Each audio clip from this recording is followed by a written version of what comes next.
जय हिंद। आप सभी का स्वागत है आपके अपने यूट्यूब चैनल संभवम क्लासेस में। देखेंगे हम लोग बिहार बोर्ड मैट्रिक परीक्षा 2026 में मैथ से कौन कौन से प्रश्न पूछे जा सकते हैं, किससे मैथ से कौन कौन से प्रश्न पूछे जा सकते हैं, सब्जेक्टिव क्वेश्चन, उसी सब प्रश्नों को कर रहे हैं, हल कर रहे हैं। और ये एपिसोड नंबर कौन सा है? 40। और ये कौन सा सीरीज है? ये है प्रचंड सीरीज। कौन सा सीरीज है? ये हमारा प्रचंड सीरीज। और ये एपिसोड नंबर कौन सा है? 40। जो अभी तक एपिसोड नंबर 39 तक नहीं देखे हैं, प्ले लिस्ट में उपलब्ध है, आप लोग जाकर के देख सकते हैं। ठीक है। अगर जो हमारे चैनल पर नए हैं तो चैनल को भी सब्सक्राइब जरूर कर दीजिए। ठीक है।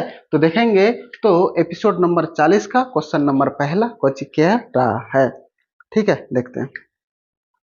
कहता है कि यदि द्विघात समीकरण 7y² प्लस ky माइनस 3 बराबर 0 का एक हल 2/3 है तो k का मान ज्ञात कीजिए। यानी कि इसमें से बोल रहा है कि अगर ये द्विघात समीकरण है, इसमें तो k गो मूल निकलेगा, 2 गो मूल, एगो मूल दिया हुआ है कितना? 2/3। कितना दिया हुआ है? 2/3 दिया हुआ है। ठीक है। एक जो मूल है वे हमें दिया हुआ है कितना? ये 2/3 दिया हुआ है। यानी कि अगर हमारा x चर रहता तो x बराबर लिखते, y चर दिया है तो y बराबर लिखेंगे। यानी कि यहां से हमारा ये y बराबर का कितना दिया हुआ है? 2/3। ठीक है। अब देखेंगे और ये जो इक्वेशन है हमारा, ठीक है, वे क्या है यहाँ पर ध्यान देते हैं। इक्वेशन है हमारा ये 7y² प्लस का ky माइनस का 3 बराबर का 0। ठीक है। अब देखेंगे, अब इसमें से हमें k का वैल्यू निकालना है। कौन निकालना है? k का वैल्यू। और यहाँ जो एक हल दिया हुआ है 2/3, यानी कि y का वैल्यू दिया हुआ है कितना? 2/3। अब ये जो y का वैल्यू 2/3 है और इस समीकरण में जहां जहां y है वहां वहां पे कितना रख देंगे? 2/3। तो यहां से हमारा किसका वैल्यू निकल जाएगा? k का वैल्यू निकल जाएगा। किसका वैल्यू निकल जाएगा? k का। तो देखते हैं हम इसे आगे हल करते हैं, कैसे करेंगे हल। ठीक है। तो देखेंगे ये 7 इंटू वाई का वैल्यू कितना? ये 2/3 और इस पे पावर 2 है तो पावर 2, तो ये k इंटू वाई के जगह पे कितना? ये 2/3, तो 2/3 और माइनस का 3 और ये बराबर हो जाएगा यहाँ पे 0 होगा हमारा। यहाँ तक में कोई दिक्कत किसी को नहीं ना? अब देखेंगे तो यहां से लिखेंगे 7। अब ये पे देखेंगे 2/3, ये 2 पे भी पावर 2 है और 3 पे भी पावर कितना है? 2 है। तो 2 को 2 बार गुना कर देंगे तो ये 2 दूना 4, ब्रैकेट खत्म करेंगे तो गुना 2 दूना 4 और ये 3 तिया 9। अब प्लस k गुना 2, ये के ऊपर में गुना होगा ना कि नीचे में, तो k गुना 2 कर देंगे तो कितना? 2k और ये बटे का 3 और माइनस का 3 बराबर का 0। हमें चाहिए k का वैल्यू। किसका वैल्यू चाहिए? k का। तो k वाले को इसी पर में रख देंगे, बाकी बात को उस पर में भेज देंगे। और एक स्टेप आगे हल कर लेते हैं इसको। ठीक है। देखेंगे ये 7 गुना 4 कटने वाला नहीं है तो ये सच्चो कितना हो जाएगा? 4 सते 28/9 और ये प्लस ये 2k/3 और ये माइनस का 3 बराबर का 0। ठीक है। अब ये 28/9 और ये 3 एक जात का है, ये इधर प्लस में और ये माइनस में, तो बराबर किस पर में जाएगा? तो ये 3 किस में है? माइनस में, तो इधर आकर के किस में बन, और इधर हमारा क्या बचेगा? सिर्फ बचेगा ये 2k/3 और ये बराबर ये 3 माइनस ये 28/9 हो जाएगा। क्योंकि ये प्लस का 28/9 है, बराबर किस पर में जाएगा? तो किस में होगा? माइनस का 28/9। कुछ नहीं तो इसके निचवा में एक 9 का एलसीएम कितना? 9। 1 से 9 में भाग देंगे 9 बार में, 9 गुना 3 कर देंगे तो 9 तिया 27। माइनस है तो माइनस का साइन देंगे। ये 9 से 9 में भाग देंगे कितने बार में? एक बार में। 1 गुना 28 कर देंगे तो 28 और इधर हमारा क्या बचेगा? ये 2k/3 यही हमारा बचेगा। ठीक है। यहां तक में अगर किसी को डाउट, अब देखेंगे तो अब यहां से लिखेंगे कि 2k/3 अब बराबर ये 27 में 28 चल जाएगा तो कितना बचेगा? माइनस का 1 और ये बटेगा कितना? 9। अब हमें चाहिए k का वैल्यू, तो ये हो जाएगा -1/9 गुना ये 3/2। देखेंगे कैसे। ये 2 गुना में था तो उधर जाकर के भाग में, ये भाग 3 में था उधर जाकर के किस में, गुना में। अब ये कटने वाला है तो इसको कटा देंगे, तो ये 3 तिया 9। अब कोई कटने वाला है नहीं, तो यहाँ से अगर हम k का वैल्यू निकालेंगे तो ये ऊपर में माइनस का 1 और ये 3 दूना 6, यानी कि k के जगह पे क्या रखेंगे, -1/6। यही हमारा कोची हो गया आंसर, यही क्या हुआ हमारा आंसर। ठीक है, कोई दिक्कत यहाँ तक में नहीं ना। ठीक है, देखेंगे जब तक समझिएगा नहीं सवाल को तो कुछ होने वाला नहीं है। ठीक है, अब समझना ही सबसे बड़ी मतलब होगा। अगर नहीं समझ रहे हैं तो इसमें से आपको बहुत बड़ा कोची होगा, दिक्कत होगा। ठीक है, अब देखेंगे, आते हैं अगले सवाल की ओर। सवाल कहते हैं सवाल की ओर।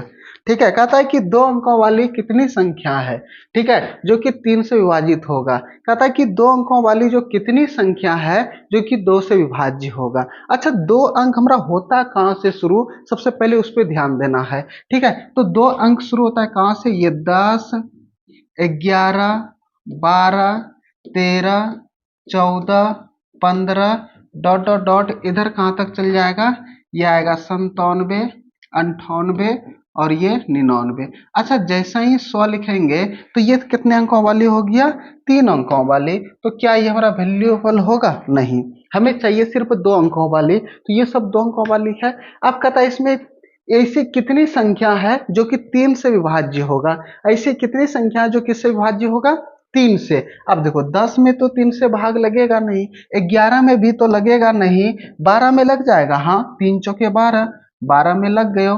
क्या 13 में लगेगा, नहीं, 14 में लगेगा, नहीं, 15 में लग जाएगा, हाँ सर 15 में लग जाएगा। क्या 16 में लगेगा, नहीं, 17 में लगेगा, नहीं, 18 में, हाँ सर यस सर लग जाएगा। इसी तरह से बढ़ते बढ़ते हम कहाँ तक जाएंगे, क्या ये 99 में लग जाएगा, हाँ, 98 में लगेगा, नहीं, 97 लगेगा, नहीं। अब ये डायरेक्ट कितना आ गया, 99। अब देखेंगे क्या ये हमारा एपी पद दिख रहा है, देखेंगे सभी में 12, 3, 15, 3, 18, 3, 3 का गैप है, 3, 3 का अंतर है, तो ये हमारा कौन सा इक्वेशन आ गया, ये हमारा इक्वेशन आ गया। ठीक है, ये आ गया हमारा कौन सा इक्वेशन कहते हैं, सॉरी, ये आ गया हमारा समांतर श्रेणी में। किसमें आ गया, समांतर श्रेणी में। जब ये समांतर श्रेणी में आ गया तो अब हम इसे उससे किसके, अंतिम पद के हिसाब से निकाल लेंगे। अंतिम पद से ए एन के सूत्र के मदद से हम इसका प्रयोग करके एन का वैल्यू निकाल लेंगे, क्योंकि कितनी संख्या 3 से विभाज्य है, यानी कि इसी में कितना पद ऐसा है जो कि 3 से विभाज्य होगा। तो एन बराबर क्या होता है, पदों की संख्या। एन बराबर कुछ होता है, पदों की संख्या। अगर हमें एन का वैल्यू पता करना है तो किस सूत्र का प्रयोग करेंगे, अंतिम पद वाला। ए एन बराबर होता है ए प्लस n-1 इंटू डी। ठीक है, यही होता है उसके लिए सूत्र।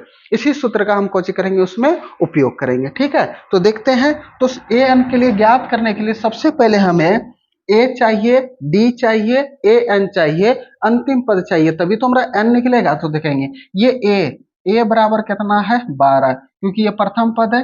डी बराबर कुछ हो जाएगा, अगर हम सार्व अंतर निकालते हैं, डी का वैल्यू निकालते हैं, तो दूसरे पद में पहले पद को घटा देते हैं, या तो तीसरे पद में दूसरे पद को घटा देते हैं, या तो चौथे पद में तीसरे पद को घटा देते हैं। तो दूसरे पद में पहले पद, दूसरा पद 15 और माइनस का कितना, 12, बराबर का कितना आ गया, 3।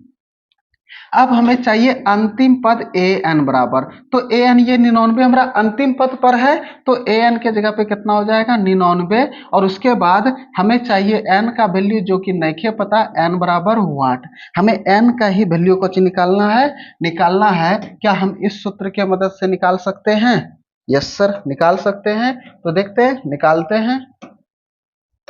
देखेंगे ए एन के जगह पे कितना रख देंगे, 99। ए के जगह पे कितना, 12 प्लस एन का मान नहीं पता तो n-1, डी के जगह पे कितना, 3।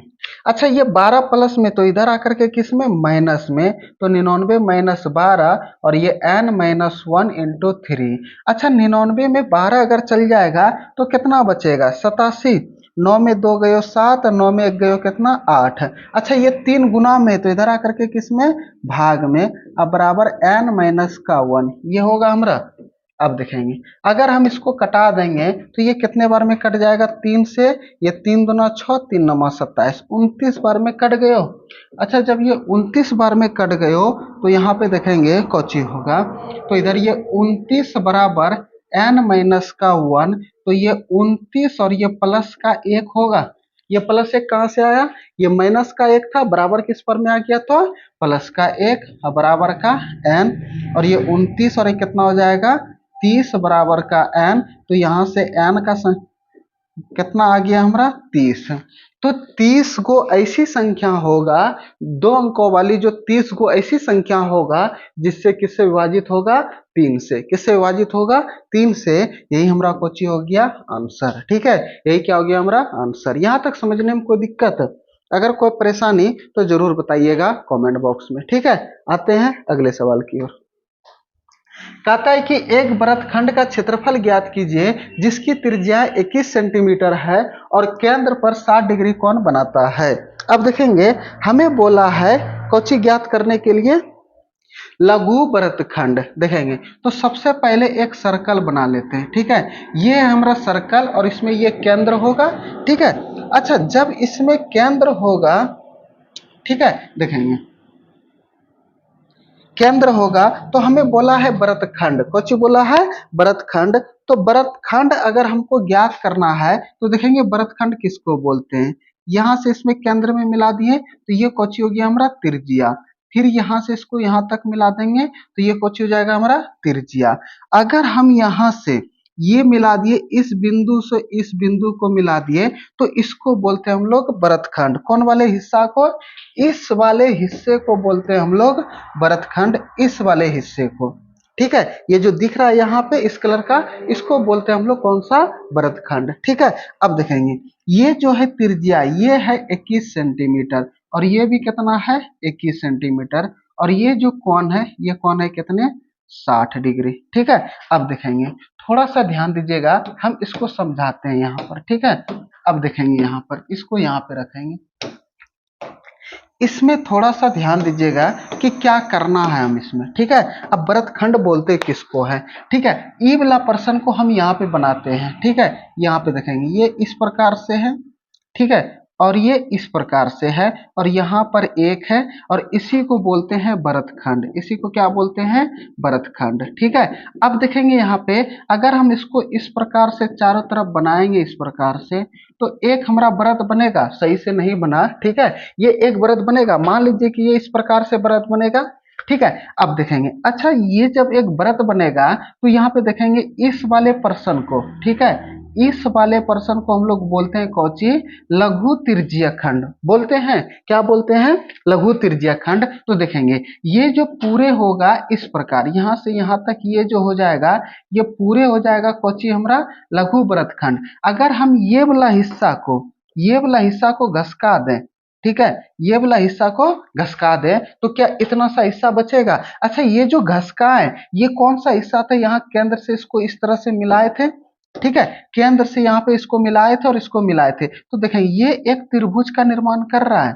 ठीक है, अगर हम लघु त्रिज्यीय खंड के क्षेत्रफल में से अगर ये त्रिभुज के क्षेत्रफल को खत्म कर देंगे तो क्या ये हमारा लघु वृत्तखंड का क्षेत्रफल यही बचेगा, बचेगा कि नहीं हमारा। तो जाहिर सी बात है कि इसमें क्या करना है कि अगर हमको ये वाला हिस्सा का चाहिए तो ये लघु त्रिज्यीय खंड के क्षेत्रफल में से ये त्रिभुज के क्षेत्रफल को घसका देना है, तो इतना सा क्षेत्र का हमें कौची बच जाएगा, क्षेत्रफल। तो ये केंद्र O होता है और ये A और ये B, तो यह त्रिभुज है AOB का क्षेत्रफल, यानी कि त्रिभुज AOB का कुछ ज्ञात करना है हमें क्षेत्रफल। और जाहिर सी बात है कि केंद्र का कोण यानी कि थीटा का वैल्यू 60 डिग्री दिया हुआ है। अगर किसी भी त्रिभुज का अगर एक कोण 60 डिग्री दिख जाए, कितने दिख जाए 60 डिग्री, तो वे होता है समबाहु त्रिभुज। कौन सा त्रिभुज होता है, समबाहु त्रिभुज। और जब समबाहु त्रिभुज में होता है, यहाँ पे आसान हो गया। ठीक है, जब ये समबाहु त्रिभुज होता है उसके लिए सूत्र होता है √3/4 गुना भुजा स्क्वायर। इस सूत्र पे हम उसको कोची कर लेंगे, बना लेंगे। ठीक है, कोची कर लेंगे, इस पर रख देंगे, भुजा कोची हो जाएगा ए का वैल्यू ये जो त्रिज्या है यही इसका कोची है, भुजा है, तो ए हमारा भुजा भी निकल जाएगा।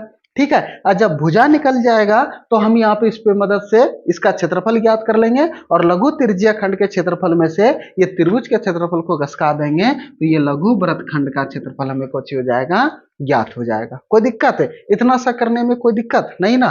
ठीक है, देखते हैं सवाल को बनाते हैं और आप लोग को समझ में आएगा। ठीक है, देखेंगे इसको हटम खत्म कर देते हैं इसको। ठीक है, देखेंगे यहां से ये केंद्र O हो गया, ठीक है, ये A हो गया और ये कौची हो गया, B हो गया। ठीक है, देखेंगे त्रिज्या यानी कि R बराबर दिया हुआ है कितना, 21 सेंटीमीटर और थीटा का वैल्यू दिया हुआ है कितना, 60 डिग्री। अब यहां से चाहिए हमें कौची कि लघु वृत्तखंड, एक वृत्तखंड बोला है ना और थीटा कौन 60 डिग्री दिया हुआ है, तो इसका मतलब है ये लघु वृत्तखंड ही होगा। ठीक है, तो यहां से निकालेंगे हम कौची कि लघु वृत्तखंड का क्षेत्रफल। ठीक है, अगर हमें लघु वृत्तखंड का क्षेत्रफल चाहिए तो कौची करना है हमें, लघु त्रिज्यीय खंड में से लघु त्रिज्यीय खंड का क्षेत्रफल और माइनस करना है त्रिभुज AOB का क्षेत्रफल। इसके क्षेत्रफल को कोचे कर देना है, माइनस कर देना है तो आ जाएगा। ठीक है, अब देखेंगे लघु त्रिज्यीय खंड का क्षेत्रफल बराबर सूत्र कोची होता है, ये होता है थीटा बटे का 360 गुना ये पाई आर स्क्वायर माइनस, अच्छा ये एक कोण 60 डिग्री थी, ये समबाहु त्रिभुज है और नहीं तब यहाँ से ये त्रिभुज का निर्माण करते, यहाँ से शीर्ष डालते, इसको दो बराबर भागों में बांटता। ठीक है, ये 21 और ये 21 यहाँ से और फिर यहाँ पे वे 10वां क्लास का 9वां चैप्टर का फिर साइन कॉस का प्रयोग करते इसमें, तब आता। लेकिन जाहिर सी बात है कि थीटा का वैल्यू 60 डिग्री दे दिया है तो ये हमारा समबाहु त्रिभुज हो गया। ठीक है, तो समबाहु त्रिभुज का सूत्र कौन होता है, √3/4 गुना भुजा स्क्वायर। ठीक है, कुछ होता है भुजा स्क्वायर, जो हमारा त्रिज्या है वही हमारा भुजा है। लिख देते हैं यहाँ पे कौची कि भुजा बराबर त्रिज्या। ठीक है, और त्रिज्या बराबर कितना, 21 सेंटीमीटर। ठीक है, तो यहाँ पे थीटा के जगह पे 60 बटे का 360 गुना पाई का वैल्यू 22/7। जब तक अन्यथा ना कहा जाए पाई का वैल्यू कितना लेना, 22/7। अगर अन्यथा में लिख देगा 3.14 लिख देगा। ठीक है, त्रिज्या कितना है 21 और ये गुना में 21 माइनस √3/4 गुना भुजा स्क्वायर, ये 21 का स्क्वायर हो जाएगा। अब देखेंगे जो जो कटने वाला उसको कटा देंगे, ये 0 से 0 छछा का 36, ये 7 21, ये 3 दूना 6, 2 से 11 दूना 22 कट गया। अब देखेंगे हमारा इधर बचा क्या, उस पे ध्यान देते हैं। ठीक है, इधर बचा 11 और 21, क्या बचा इधर हमारा 11 गुना 21 माइनस, इधर कोई कटने वाला नहीं है, 21 है तो ना ही ये 2 से कटेगा ना ही 4 से। ठीक है, तो 21 गुना 21 कर देंगे तो कितना 441 और 441 गुना √3 कर देंगे तो कितना हो जाएगा 441 √3 और ये बटे का कितना 4 हो जाएगा ये हमारा। कोई दिक्कत यहाँ तक में नहीं।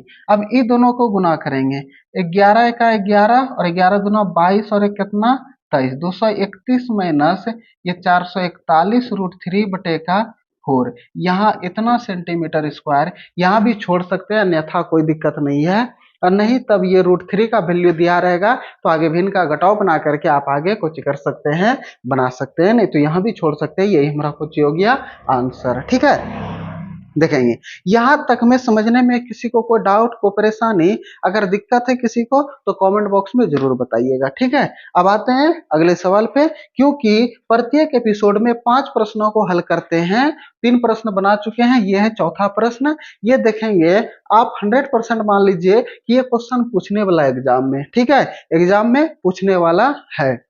ठीक है, तो कहता है कि सिद्ध करे कि sec a plus tan a into 1 minus sine a बराबर cos a। ठीक है, देखेंगे इधर वाले को बोलते हैं LHS और बराबर के उस पर वाले को बोलते हैं RHS, और लगभग में हम लोग प्राय करके LHS को RHS के बराबर सिद्ध कर देते हैं।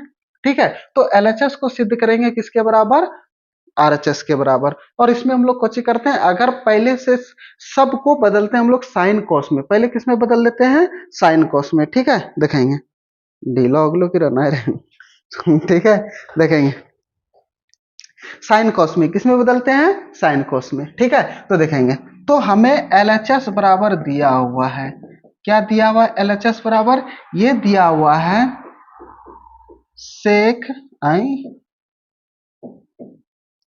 सेक ए प्लस का टेन ए, ठीक है, इनटू और इधर दिया हुआ है 1 माइनस ये साइन ए। ठीक है, अब देखेंगे सेक ए को हम लोग क्या लिख सकते हैं, 1 अपॉन कॉस ए लिख सकते हैं। अच्छा, टेन ए को क्या लिख सकते हैं, साइन ए बटे का कॉस ए लिख सकते हैं, इनटू और यहाँ पे 1 माइनस का साइन ए लिख सकते हैं। अब देखेंगे ये भिन्न का जोड़ बन गया, तो भिन्न का जोड़ बनाएंगे इसको।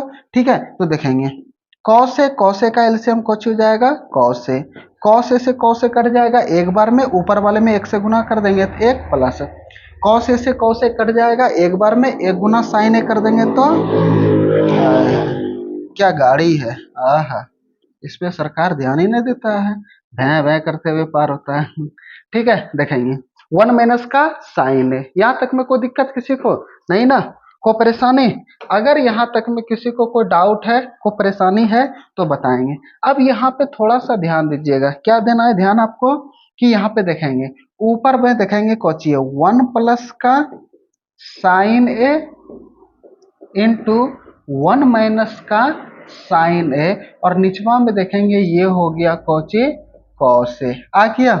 अच्छा, ऊपर में देखेंगे 1 plus sign A 1 minus cos A, यानी कि अगर हम इसको मानेंगे, अगर हम इसको ए माने, इसको कौची माने ए, इसको कौची माने ए और इसको कौची माने बी, फिर इसको माने ए और इसको कौची माने बी। यहाँ पे देखेंगे ए प्लस बी ए माइनस बी, सूत्र वहां पे दिख रहा है, तो ए प्लस बी इंटू ए माइनस बी बराबर सूत्र कौची होता है, ये होता है ए स्क्वायर माइनस बी स्क्वायर। तो इसको हम तोड़ सकते हैं किस पर, ए स्क्वायर माइनस बी स्क्वायर पे, तो हम लिख सकते हैं ये ए स्क्वायर और माइनस का ये बी स्क्वायर आ गया, और निचवा में कौची है ये कॉस ए। अच्छा, ऊपर वाला को जो तोड़े हम, एक का स्क्वायर करेंगे एक और माइनस ये साइन स्क्वायर ए, अब बटे का कौची आ गया कॉस ए आ गया। अच्छा, देखेंगे इसके जगह पे हम ये लिख सकते हैं, कौची लिख सकते हैं, कॉस स्क्वायर ए बटे का कॉस ए लिख सकते हैं कि नहीं, देखेंगे कैसे लिख सकते हैं। यहाँ पे ये साइन स्क्वायर ए प्लस कॉस स्क्वायर ए बराबर का कितना होता है, एक होता है ना। अच्छा, हमें साइन स्क्वायर इधर प्लस में, इधर जाकर के किसमें, माइनस में, हमें चाहिए कॉस स्क्वायर ए बराबर लिखने के लिए, तो 1 माइनस साइन स्क्वायर ए है, तो ये दिया हुआ है, क्या इसके जगह पे ये नहीं लिख सकते हैं, तो वही तो यहाँ पर लिखे हैं, ऊपर में दो गो कॉस ए है, निचवा में एगो, तो एगो ऊपर का एगो नीचे का, ये नीचे का एगो ऊपर का कट गया, तो बचा यहाँ पे हमारा क्या, ये बचा आई, ये कैसा ना गया रे, कॉस ए। ठीक है, कॉस ए बराबर कौची बच गया RHS, ये इसके बराबर आ गया, यही में कौची करना था, सिद्ध करना था, जो कि हम इसको कौची कर दिए, सिद्ध कर दिए। यहाँ तक में कोई दिक्कत नहीं ना, कोई परेशानी नहीं। ठीक है, देखेंगे आते हैं अब अगले सवाल की ओर, क्वेश्चन नंबर 5वां। ठीक है, देखेंगे कहता है कि जांच कीजिए कि क्या प्राकृत संख्या n के लिए संख्या 6 पे पावर n अंक 0 पर समाप्त होगा, यानी कि कहता है कि ये 6 पे जो पावर n है, ये n एक प्राकृत संख्या है, कौन सी संख्या है, प्राकृत, आप भूल गए प्राकृत लिखने, हाँ आ गया आ गया आ गया। ठीक है, प्राकृत संख्या, कोई दिक्कत नहीं, ये n एक कौन सी संख्या, प्राकृत संख्या। कहता है कि ये n बराबर क्या होगा, 1 2 3 4 5 6, क्या होगा जो कि हम ये 6 पर रखेंगे, किस पर रखेंगे, 6 पर रखेंगे, जो कि ये किसके बराबर, यानी कि जो 0 पर समाप्त होगा, किस पर समाप्त होगा, 0 पर समाप्त होगा। नहीं समझे, हमको भी समझ में नहीं आया, फिर से समझाते हैं, देखेंगे क्या चिका रहा है। ठीक है, कहता है कि 6 पे पावर कौन सी संख्या, यानी कि 6 पे जो पावर है उस पे कौन सी संख्या रखेंगे जो कि उसके लास्ट में 0 आएगा, उसको गुना करेंगे तो कौन सी आएगा, 0। जैसे कि देखेंगे कि 6 पर पावर 1 रखे तो कितना आ गया 6, 6 पर पावर 2 रखेंगे तो कितना आ गया 36, 6 पे पावर 3 रखेंगे तो कितना आ जाएगा 216, और फिर 6 पे पावर 4 रखेंगे, तो इसी तरह से ये n बराबर कौन सी संख्या आएगा, ठीक है। n के जगह पे कौन सी संख्या लाएंगे जो कि ये 0 पर समाप्त होगा, लेकिन ये समाप्त किस पर हो रहा है, 6 पर समाप्त हो रहा है, ठीक है। तो देखेंगे 0 पर समाप्त होने के लिए हमें क्या क्या चाहिए, क्या चाहिए देखेंगे।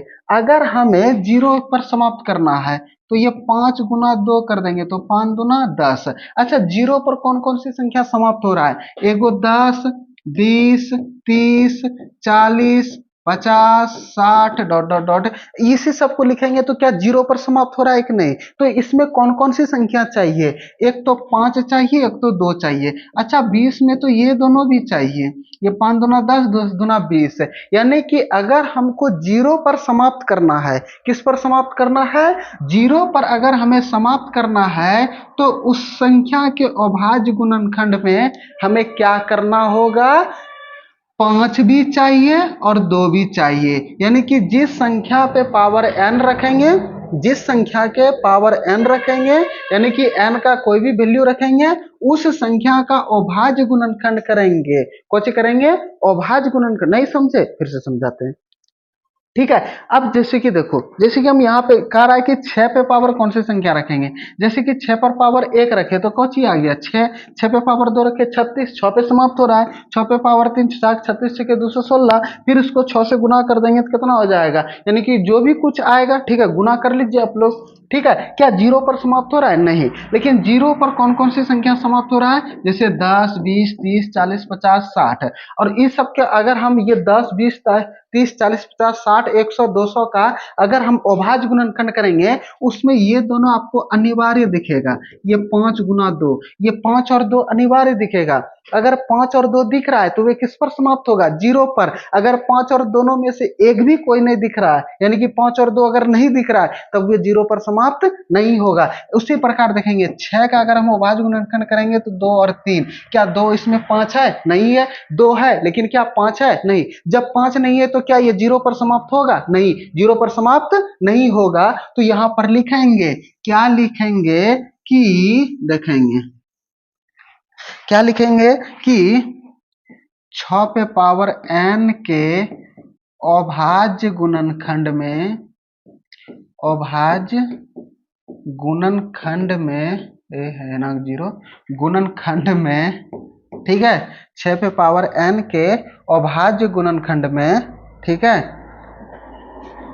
2 और 5, 2 और 5 अनिवार्य, अनिवार्य, ठीक है, 2 और 5 अनिवार्य लिखें, नहीं लिखते, अनिवार्य नहीं लिखेंगे, ठीक है। क्या लिखेंगे कि इसके अभाज्य गुणनखंड में 2 और 5, ठीक है, नहीं है, अभाज्य गुणनखंड में 2 और 5 नहीं है, ठीक है। अच्छा, जब नहीं है तो लिख देंगे अतः 6 पे पावर n कभी भी शून्य पर, शून्य पर समाप्त, शून्य पर समाप्त नहीं होगा। जब नहीं होगा तो इतना सा लिख देना, यही इतना सा लिखना, यही मेरा आंसर हो गया, ठीक है। यहां तक में कोई दिक्कत समझने में नहीं ना, कोई परेशानी नहीं, जब नहीं किसी को कोई दिक्कत, ठीक है। सवाल सब समझ में आया कि नहीं, ठीक है, बताएंगे कमेंट बॉक्स में कि सवाल सब समझ में आया कि नहीं, ठीक है।